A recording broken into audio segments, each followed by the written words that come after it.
Assalamualaikum warahmatullahi wabarakatuh. Salam sehat dan bahagia.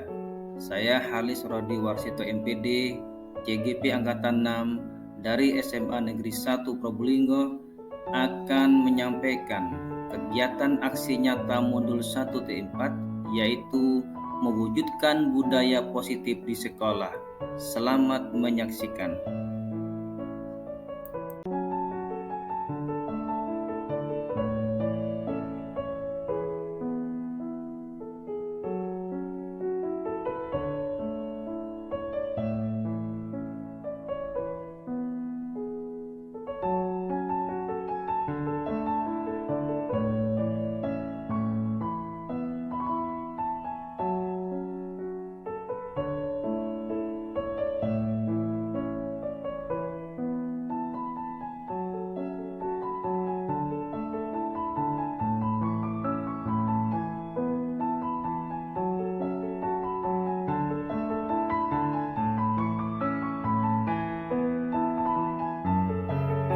Diseminasi budaya positif di sekolah kami dilaksanakan dengan cara sebagai berikut.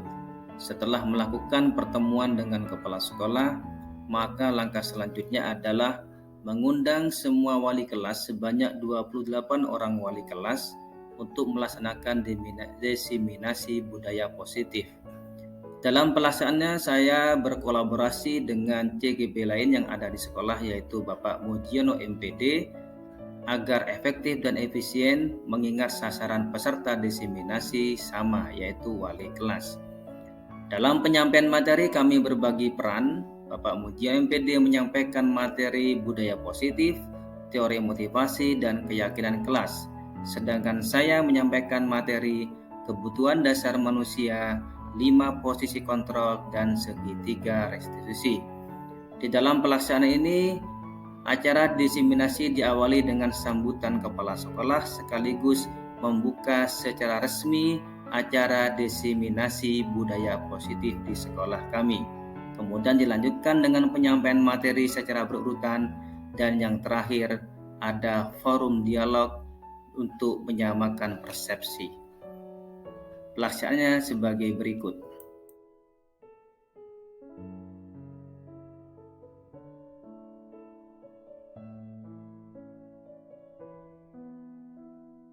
Assalamualaikum warahmatullahi wabarakatuh. Selamat pagi dan selamat datang bagi semua kita semuanya. Salam sejahtera. Sambutan sekaligus pengarahan dari Bapak Kepala Sekolah kepada beliau dipersilakan.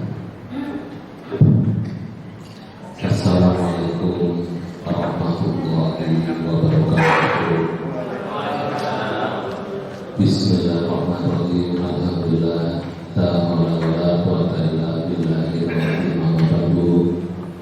Yang hormati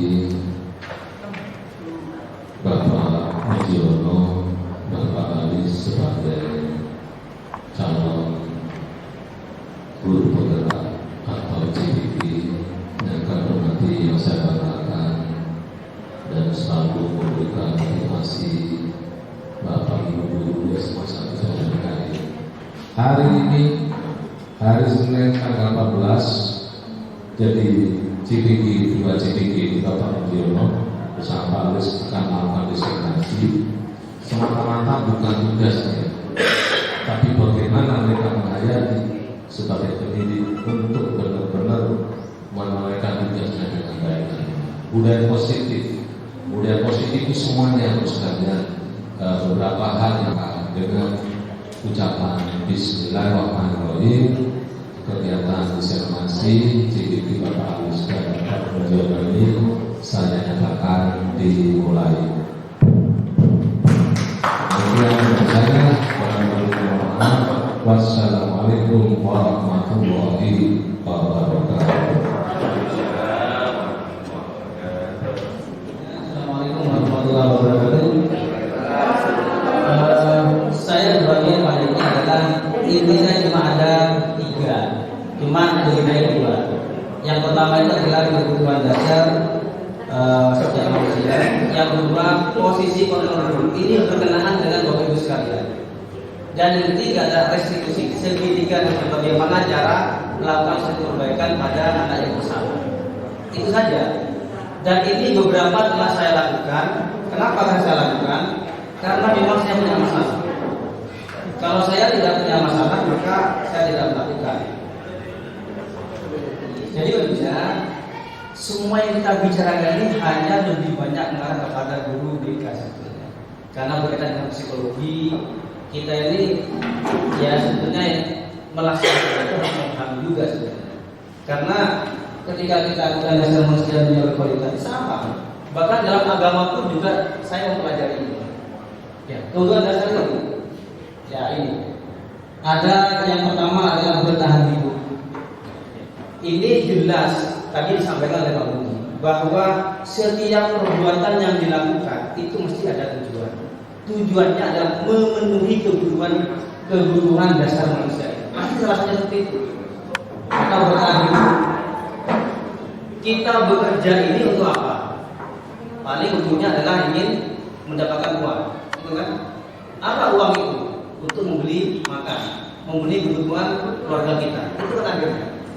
Pasti seperti itu. Orang bagaimanapun orang berlalu lalang itu di jalan raya itu, apa tujuannya mereka? Pasti mulai salah satu ini. Yang angkot itu mencari uang, yang kemudian sepeda motor itu mencari kesenangan. Jadi semua yang kita lakukan ini adalah memenuhi ini. Cuma masalahnya ini kita tanam kepada anak. Makanya kalau anak kita itu melakukan sesuatu, pasti dia akan memenuhi dari 5 kebutuhan dasar manusia ini yang tadi sama oleh Pak Budi. Jadi kalau dia salah dia kemudian dimarahi. Kenapa? Ini ada situasinya. Ada seorang anak suka mengambil makanan temannya. Seperti kita bawa apa ya? Bawa samu dari rumah. Bekal, anak ini suka mengambil temannya. Terus ketika ditanya, kan dia salah kan sama dia ditanya. Kenapa harus suka mengambil makanan? Karena saya lapar. Kalau dia bilang lapar, berarti anak ini mungkin tidak dididik oleh orang tuanya.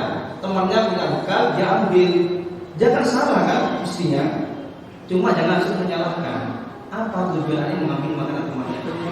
Nah itu nanti yang menjadi dasar kita untuk melakukan satu perbaikan. Karena mungkin dia ingin makan. Atau juga dia kalau penguasaan ini orang itu mereka itu ada keakuan, ingin diakui. Ini dalam bahasa agama seperti itu biasanya. Dalam psikologi tidak ada. Dia ingin diakui. Cobalah ya bisa orang ingin dihormati, ingin diakui dan lain sebagainya. Pasti dia dilahirkan itu ada seperti itu. Cuma masalahnya kita perlu bagaimana memilih semua apa yang kita lakukan. Anak juga sama. Kadang ingin berkuasa, ingin diperhatikan temannya. Pasti anak seperti kalau anak SD biasanya begitu kan ya, membuli. Kita suka mengatakan jangan membuli dan sebagainya, hindari ada bully dan sebagainya kepada teman-temannya. Tapi anak itu bangga ketika membuli temannya, karena yang berkuasa, saya jago di sini. Pasti seperti itu. Kalau orang dewasa bukan membuli, tapi dengan yang lain. Ingin menunjukkan bahwa saya ini punya power. Saya ini ingin diakui, keberadaan saya ingin dihargai dan sebagainya. Itu ini. Nah ini kebebasan. Kadang anak itu ingin bebas.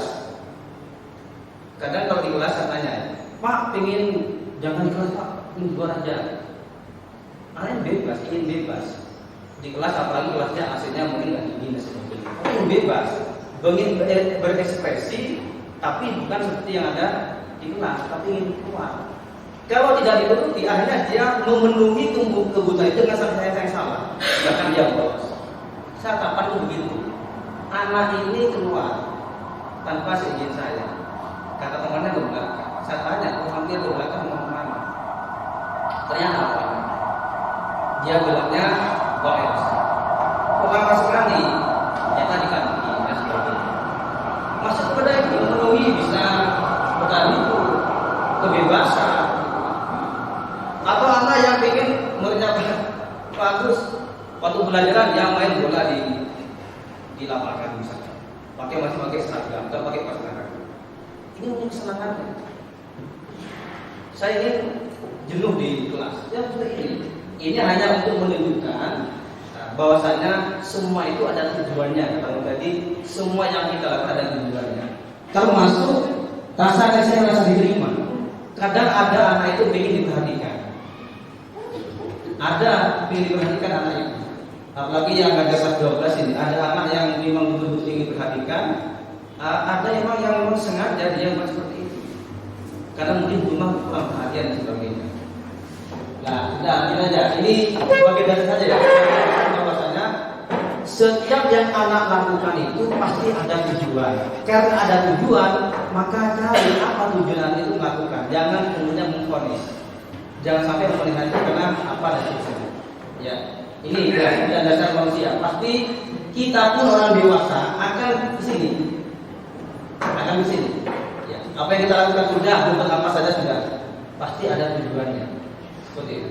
Oke, sekarang ini 5 posisi kontrol. Nah, ini tadi sampaikan. Ini saya sebetulnya setelah mempelajari ini, saya itu memang merasa mindset saya selama ini ada pada ini. 1, 2, 3. Tapi kadang-kadang juga ini cuma tidak sempurna. Seorang guru itu, silakan jenengan nanti kira-kira saya ada di posisi mana. Seorang penghukum apa tidak? Guru itu kadang menjadi penghukum. Nah ini nanti kalau diskusi, gimana kalau saya menjadi seorang taktik? Apakah taktik itu menjadi manajer atau menjadi penghukum atau pemantau? Tapi yang jelas penghukum ini ya ini tak gagal. Kalau menjadi seorang penghukum atau membuat orang merasa bersalah, maka dia ini merupakan satu yang gagal. Kontrolnya dari luar, tapi satu gagal. Kemudian kalau menjadi pemantau, ini juga kontrol dari luar. Ini sukses, cuma kontrol dari luar. Kesuksesan itu kena pengaruh luar. Dan yang terakhir kalau manajer ini adalah dari dirinya. Kalau tadi, kenapa tidak terlambat? Kenapa kamu harus datang pagi, nggak terlambat? Pasti jawabannya yang manajer ini adalah anak itu sudah ingin menghargai dirinya, bukan ingin dihargai orang lain, tapi menghargai dirinya. Bukan karena takut kepada dirinya, tapi memang karena dia ini pada dirinya, menghargai apa yang ada pada dirinya. Nah, kita selama ini semua ada kelebihan, ada kekurangannya. Ini dikatakan sini. Guru berbuat menghardik, orang penghukum mesti menghardik.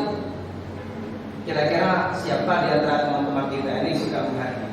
Ya ke penghukum, termasuk kita mungkin. Saya dulu seperti itu. Nah, ini hukum. Nah, perkataannya biasanya kalau kamu tidak melakukan, awas, ini orang menghukum ini. Kemudian hasilnya anak yang memberontak menyerang orang lain dan berbohong. Anak memberontak, takut, tapi senang berbohong. Gara-gara sering dihukum. Ini, makanya kita gimana kita hukum? Yang kedua, membuat orang bersalah. Orang bersalah itu orangnya seperti orang bijak. Tetapi sebelum orang bijak, orang yang mendekat dia sudah merasa bersalah. Misalkan saya tidak pernah marah ini, misalkan ya, saya tidak pernah marah. Tapi ketika anak mendekati saya, dia sudah merasa bersalah. Karena sifat saya suka membuat orang bersalah. Tapi saya merasa bangga, anak ini di depan saya sudah merasa bersalah. Dia nunduk, kemudian ini merasa bersalah. Nah, anak ini merasa bersalahnya di depan kita, tapi di depan orang lain ketika tidak ada kita.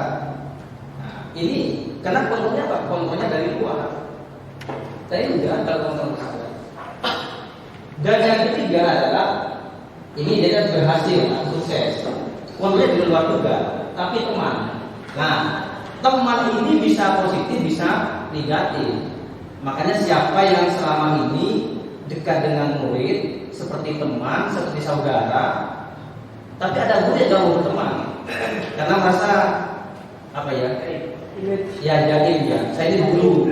Ketika ada bercanda muridnya, dia nggak mau. Sampai muridnya itu, bapak ini nggak pernah senyum misalkan. Wafi ini Wafi ini luar biasa, berteman betul dengan murid. Tapi hati-hati untuk teori ini, karena yang namanya Iya, yang namanya orang berteman itu positifnya adalah tidak ada jarak dengan murid. Kemudian kita mempunyai hubungan baik dengan murid, tidak ada kasta-kasta antara dengan murid, tapi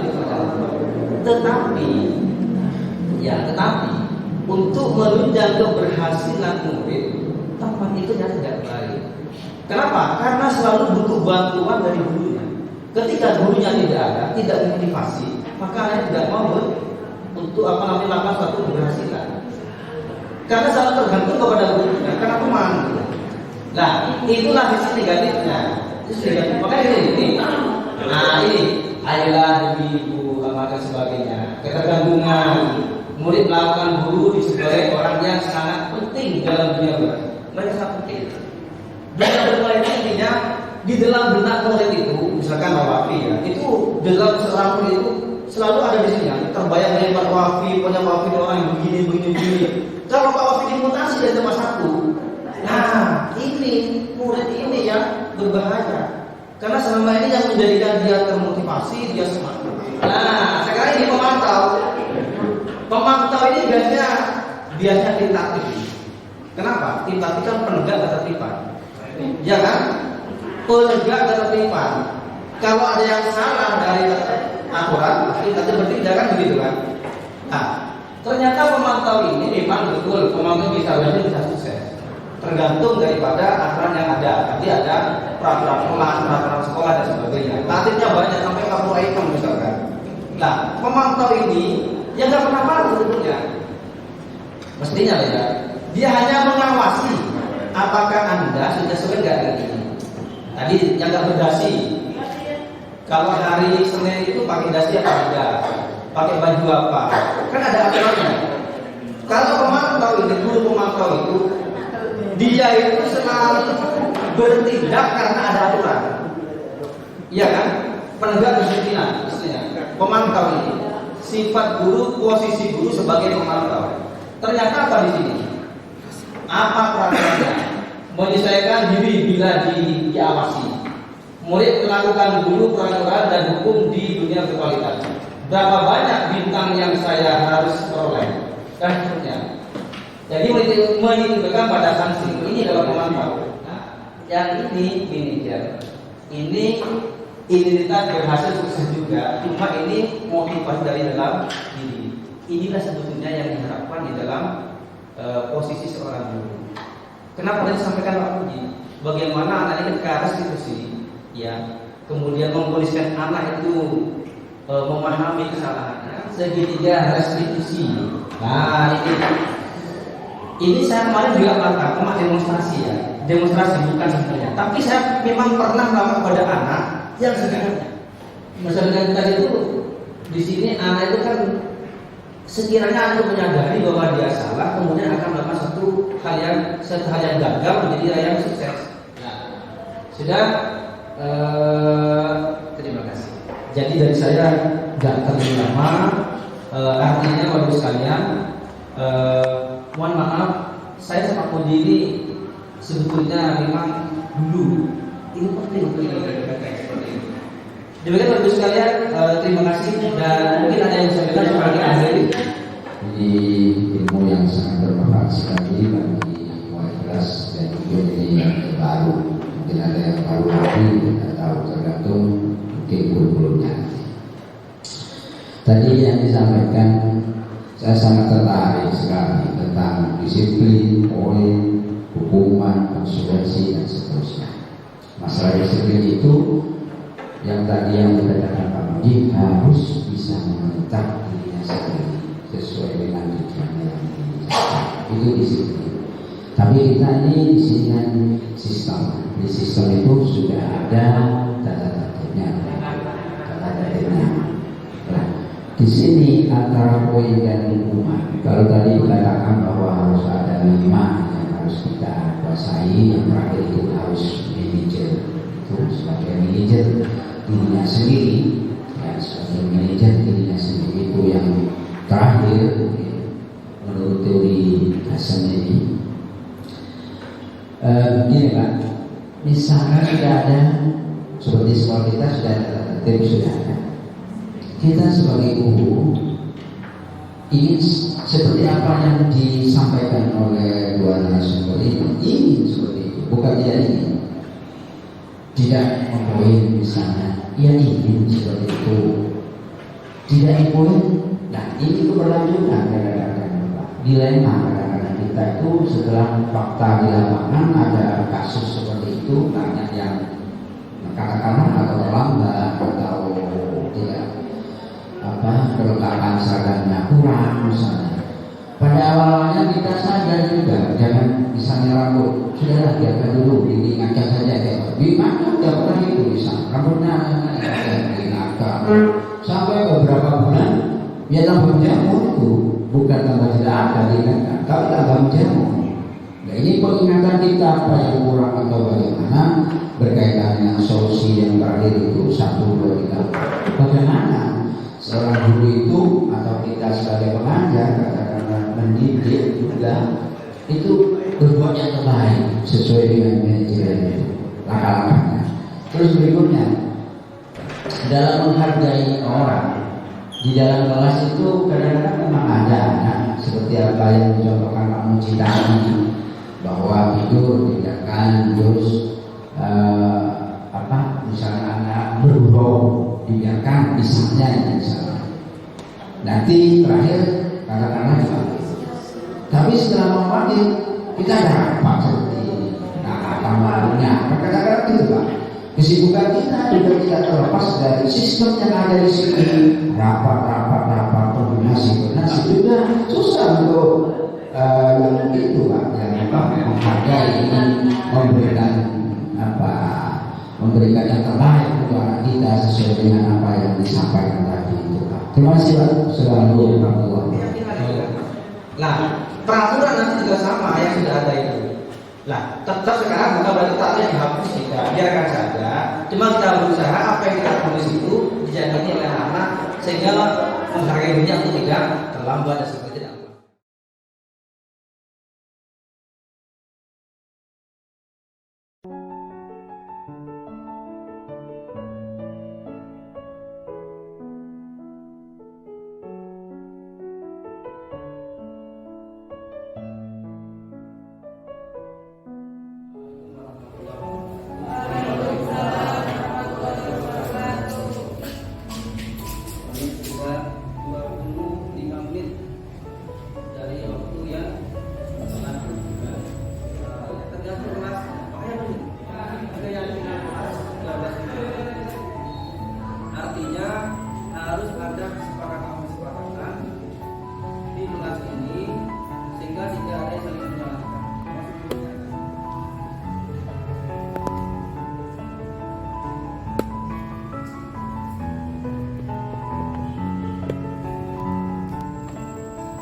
mencatat materi, tertib dalam belajar, tidak sia-sia, menghindar pelajaran langsung. Yang pertama, saat jam terakhir saya harus mengucapkan terima kasih kepada guru mapel karena dia saya kedua,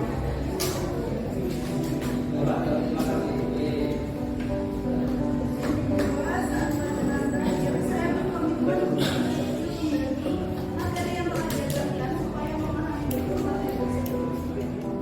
Nah, yang pernah kalian tulis dan yang kalian perhatikan tadi, yang ada di depan, yang temannya tulis, kalian ingat-ingat. Jadi ya, ingat-ingat. Macam tulisan ini, ya. Itu selanjutnya. Jadi untuk selanjutnya, saya pernah tulis apa? Tapi ingat, bukan karena ada tulis atau karena kerja, tapi karena memang saya berkomitmen. Bukan yang penting tadi keyakinan kelasnya itu, keyakinan diri kalian, komitmen kalian dijalani dengan jujur. Jangan kalian setiap komitmen untuk dijalankan tidak menjadi keyakinan kelas kalian. Paham ya? Jadi,